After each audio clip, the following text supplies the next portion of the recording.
verdant heart of Yoruba land, nestled among ancient bamboo trees and red earth footpaths, lay the village of Ayetoro, a place so serene that even the winds paused to listen to the laughter of children and the clatter of mortars pounding yam. Drums echoed only during festivals.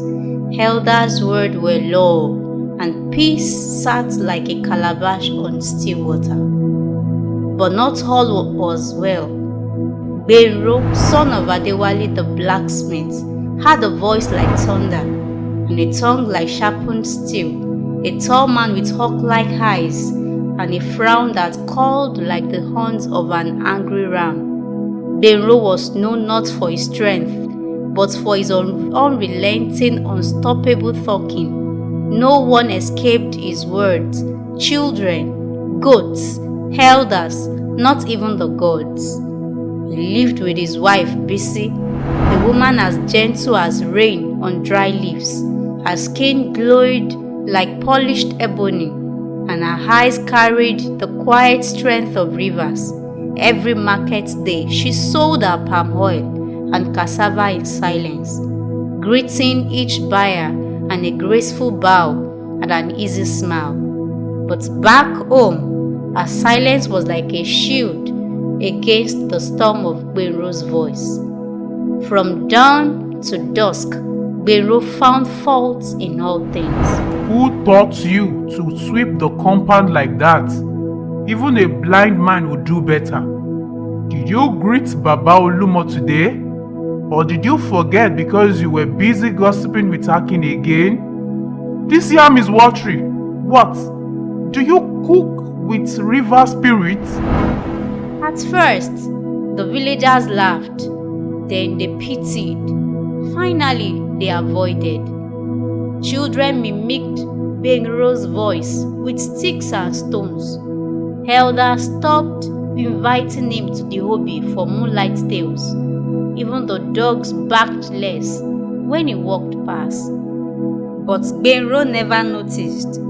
To him, words were weapons, and he was always at war. Bisi bore it all, quietly, steadily, but silence is not weakness, it is waiting. One humid afternoon, as Bisi sat beneath the great Iroko tree, weaving mats, Iya Orunmila, the village priestess, approached.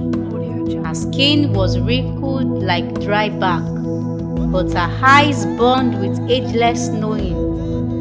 Her cowries clicked with each step, and the smell of herbs followed her like a shadow. She knelt before Bisi. Daughter of the earth, your silence has reached even the ears of the Olodumare. You carry peace in your womb and fire in your chest. Come, let me pain speak in another language.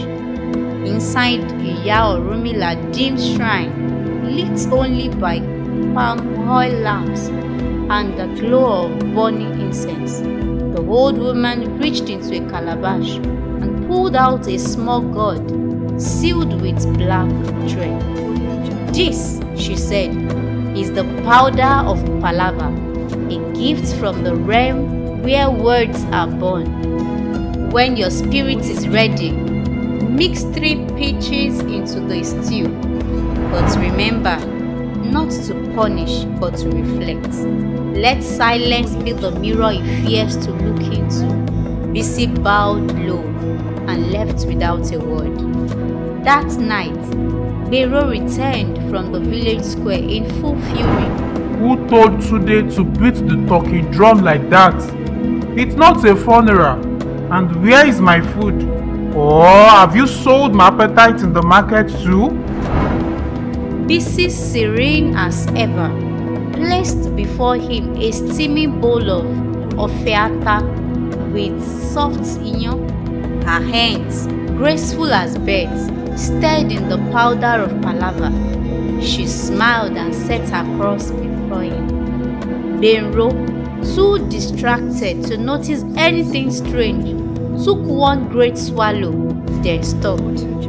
His mouth opened, closed, opened again. No sound came out, not a grunt, not a whisper, not even a cough. He slapped his throat, banged the stool, pointed wildly.